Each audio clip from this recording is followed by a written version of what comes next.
for just a second. There's a bee in my hair and I'm deathly allergic. If you could help me out, that would be a literal lifesaver, okay? I was too panicked for any of that, all right? So I just ran up on him like, it's in me!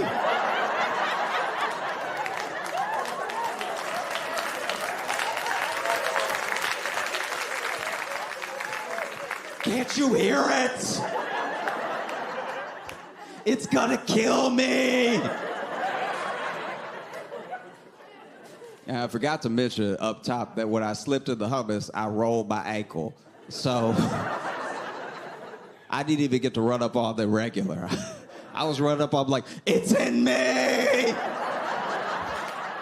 Can't you hear it? It's gonna kill me!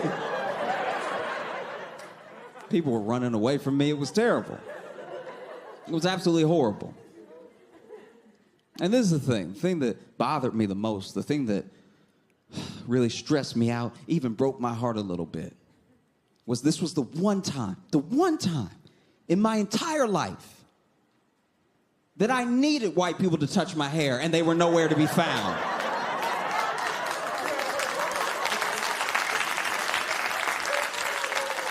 I wasn't asking, I was begging. I was like, I'm gonna die. And they were like, no, I know better. I learned about this, all right? I went to Vassar, you're not gonna get me canceled. I took a sensitivity class, where's the Twitter?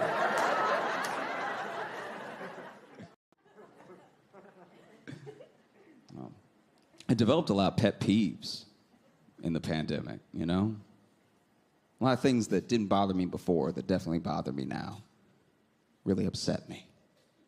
Like, I'm done with horoscopes. You can read yours, but don't read me mine, okay? And I say I'm done because they're too esoteric for me, you know? You'll find love in love's place when love's ready to do love's thing. You think? Wow. You basically just said something's gonna happen eventually. That's your prediction. I would just rather a horoscope with less words. That would make me happier. I would rather open up a newspaper, go down to where it says Pisces, and it just says, don't. I'm sure I was gonna do something dumb that day. The other reason I'm done with them is because, you know,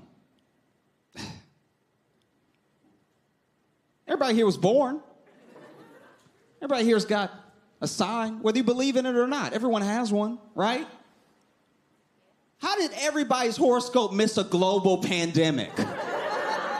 It was coming whether you were like a Leo or a Libra or like the scales or the dolphin and the dog, whatever it is. It was coming no matter what. So I still have people who have the nerve to read me by horoscope. And like, it says something very special is on the way for you. Really? It couldn't have said mask up March 15th? That would have still been mysterious.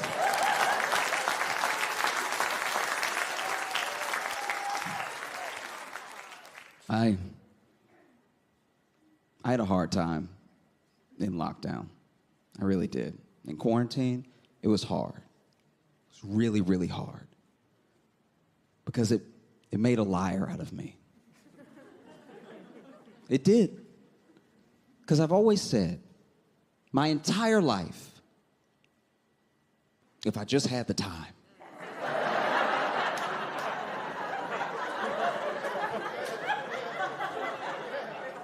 Oh, if I had the time, I'd learn another language. I'd get ripped. I'd learn how to build a house. Turns out, if you lock me in my room for 9 months, I won't do any of those things.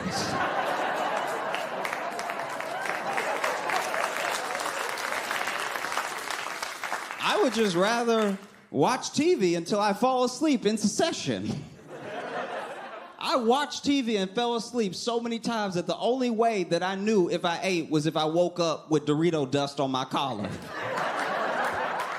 I was just waking up middle of the day, just, oh, thank God,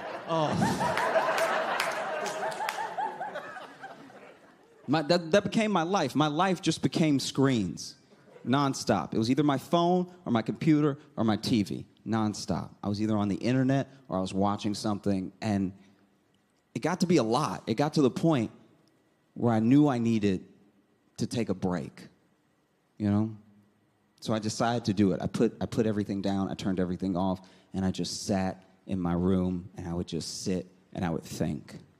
Just try to be alone with myself in a quiet place, like suss myself out, get to know what I'm really about in here. And that was a terrible mistake. It was a terrible, one of the dumbest things I've ever done in my life. First of all, I'm just sitting thinking. I'm not thinking after reading.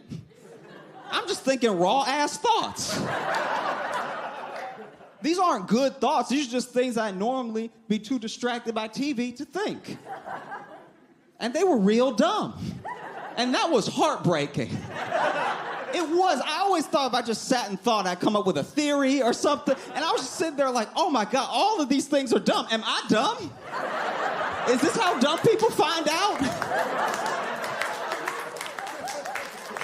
Because that last thing was real dumb, and I'm the only one talking.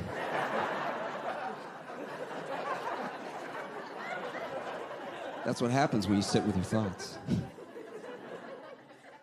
But I knew I had to take a break. I knew it because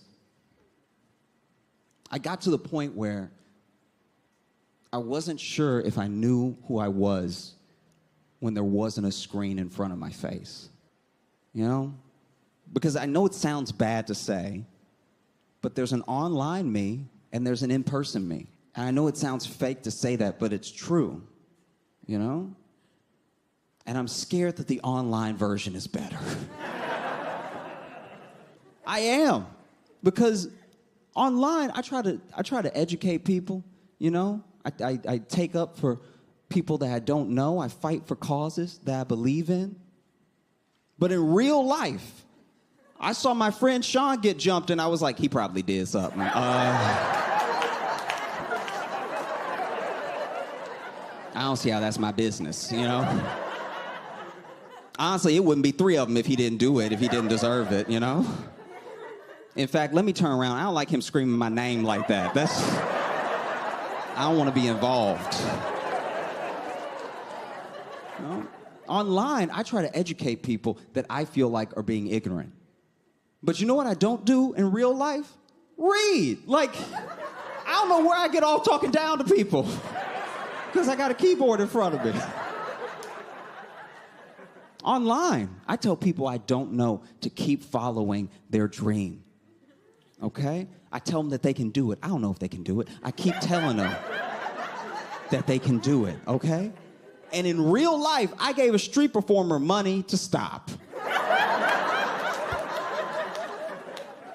I was online, and I saw this guy making fun of this kid for being too skinny because he posted a workout video, and there was this big dude making fun of him, right? And so I told him, hey, if you want to get your ass beat, come to this address.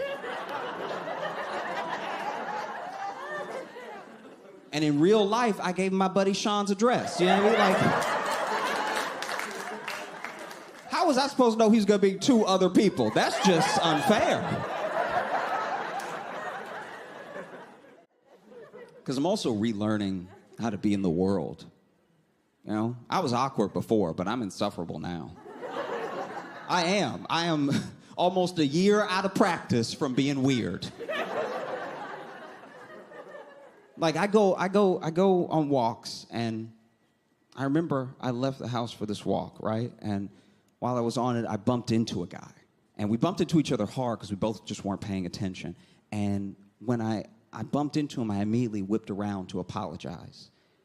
But when I turned around, he was standing there, and a gun had fallen out of his waistband. And so I looked at the gun, and I looked at him. And he looked at the gun, and he looked at me. And here's the thing, I was raised in the South, right? So I was raised to be polite. I was raised to, you know, make people feel comfortable, be affable and everything. So out of pure instinct, I knelt down to pick up this man's gun.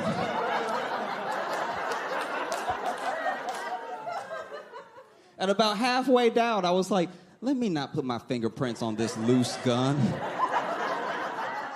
He doesn't even have a holster. I am sure he is going to do something illegal with this gun. And so I just stood back up, and then he knelt down, and he picked it up, and he put it back in his waistband. And we just stared at each other. And then I went,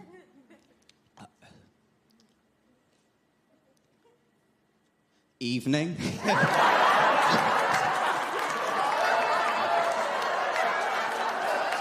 I've never in my life. Evening, sir.